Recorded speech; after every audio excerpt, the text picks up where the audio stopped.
Hello students, कैसे हो आप सभी। होप करते हैं बढ़िया होंगे। तो आज की इस वीडियो में हम डिस्कस करने वाले हैं पीजीटी एंट्रेंस एग्जामिनेशन के लिए मोस्ट इंपॉर्टेंट जनरल अवेयरनेस के क्वेश्चंस को। इसमें वन लाइनर क्वेश्चंस को डिस्कस करेंगे और आपके एंट्रेंस एग्जामिनेशन में तो एमसीक्यू टाइप क्वेश्चन पूछा जाता है, यानी बहुविकल्पीय क्वेश्चन पूछा जाता है। हम अपनी वीडियोस में आपको वन लाइनर क्वेश्चन के थ्रू बताएंगे। बात वही है, बस वहाँ पे आपको उसमें 4 चॉइस मिल जाएगा। यहाँ पे हम आपको चॉइस नहीं दे रहे, लेकिन आंसर तो वही रहेगा ना, सेम। ठीक है, तो चलिए वीडियो शुरू करते हैं। पूरे आपको जनरल अवेयरनेस के क्वेश्चंस बताते हैं। ठीक है, सबसे पहला क्वेश्चन है, इसरो के हेडक्वार्टर कहाँ है। इसरो का हेडक्वार्टर कहाँ है? तो इसरो का हेडक्वार्टर आपका बेंगलोर में है। ठीक है, साथ ही साथ इसरो का फुल फॉर्म क्या होता है?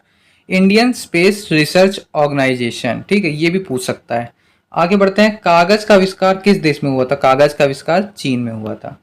खट्टे फलों में कौन सा एसिड होता है? खट्टे फलों में आपका साइट्रिक एसिड होता है। ठीक है, भारत में प्रधानमंत्री के ओहदे को क्या माना जाता है? कार्यकारी प्रमुख। ठीक है, गौतम बुद्ध का बचपन का नाम क्या था? गौतम बुद्ध का बचपन का नाम सिद्धार्थ था। ताजमहल, बीबी का मकबरा, एतमाद उद्दौला किस चीज के स्मारक हैं? तो ये मृत व्यक्ति के स्मारक हैं। ठीक है, आगे बढ़ते हैं, सम्राट अशोक किसका उत्तराधिकारी था? सम्राट अशोक आपका बिंदुसार का उत्तराधिकारी था। ठीक है, भारत में सशस्त्र बलों का सर्वोच्च सेनापति कौन होता है? भारत में सशस्त्र बलों यानी तीनों बलों का, जल वायु थल, का सर्वोच्च सेनापति राष्ट्रपति होता है। ठीक है, आगे बढ़ते हैं, भारतीय संविधान की पहली बार कब संशोधित किया गया? तो भारतीय संविधान को पहली बार कब संशोधित किया गया? तो 1950 में। ठीक है, रॉलेट एक्ट को किस वर्ष लागू किया गया था? तो रॉलेट एक्ट को 1919 में लागू किया था। रॉलेट एक्ट के बारे में जान भी लीजिए। रॉलेट एक्ट में बेवजह किसी को भी जेल में डाल दिया जाता था बिना किसी कारण के। ठीक है, तो ये था रॉलेट एक्ट और ये 1919 में लागू किया गया था। रतौंधी किस विटामिन की कमी से होता है? विटामिन ए की कमी से रतौंधी होता है। आपको विटामिन सारे पढ़ लेने हैं जितने होते हैं। ठीक है, ए बी सी डी आपको ये पूरे विटामिन पढ़ लेने हैं।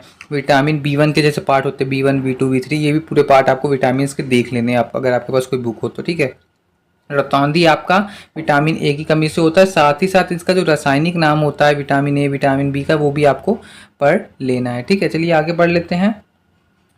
महाराणा प्रताप बुलबुल किसे कहते थे? अपने घोड़े को। ठीक है, बॉक्सर इवांडर होलीफील्ड को किस नाम से जाना जाता है? तो द रियल डील। पोंगल किस राज्य का त्योहार है? पोंगल आपका तमिलनाडु का त्योहार है। जैसे ओणम केरल का है, वैसे ही पोंगल तमिलनाडु का है। ठीक है, सिंधु घाटी सभ्यता का बंदरगाह कहाँ पर था? लोथल में। सिंधु घाटी सभ्यता का बंदरगाह लोथल में था। जैन धर्म में महावीर को क्या माना जाता है? जैन धर्म में महावीर को वास्तविक संस्थापक माना जाता है जैन धर्म का। ठीक है, आगे बढ़ते हैं, गिद्दा और भंगड़ा किस राज्य के लोक नृत्य हैं? ये तो पंजाब के लोक नृत्य हैं। ठीक है, मगध के उत्थान के लिए कौन सा शासक उत्तरदायी है? मगध के उत्थान के लिए बिंबिसार उत्तरदायी है। भारत में प्रोफेशनल T20 क्रिकेट लीग को क्या कहते हैं? तो उसे IPL कहते हैं, इंडियन प्रीमियर लीग। ठीक है, टेलीविजन का आविष्कार किसने किया था? टेलीविजन का आविष्कार जॉन लोगी बेयर्ड ने किया था। संसद में कौन से 2 हाउसेज हैं? लोकसभा और राज्यसभा। ठीक है, भारत का सबसे छोटा राज्य कौन सा है? तो भारत का सबसे छोटा राज्य गोवा है। कभी ऐसे पूछ ले, भारत का ऐसे राज्य जहाँ अभी तक ट्रेन लाइन नहीं है, तो सिक्किम। ठीक है, और भारत की पहले महिला शासिका कौन थी? तो भारत की पहली महिला शासिका रजिया सुल्तान थी। रामायण के लेखक कौन है? रत्नाकर वाल्मीकि। पूरा नाम इनका रत्नाकर वाल्मीकि है। ठीक है, भारत में ब्लू सिटी के नाम से किस शहर को जाना जाता है? भारत में ब्लू सिटी के नाम से आपके जोधपुर को जाना जाता है। ठीक है, ये आपके पूरे हमने क्वेश्चन बता दिए। ऐसे ही क्वेश्चन आगे भी लाएंगे, उसके लिए आप चैनल को सब्सक्राइब करके बेल आइकन प्रेस करके रखें। ठीक है, धन्यवाद।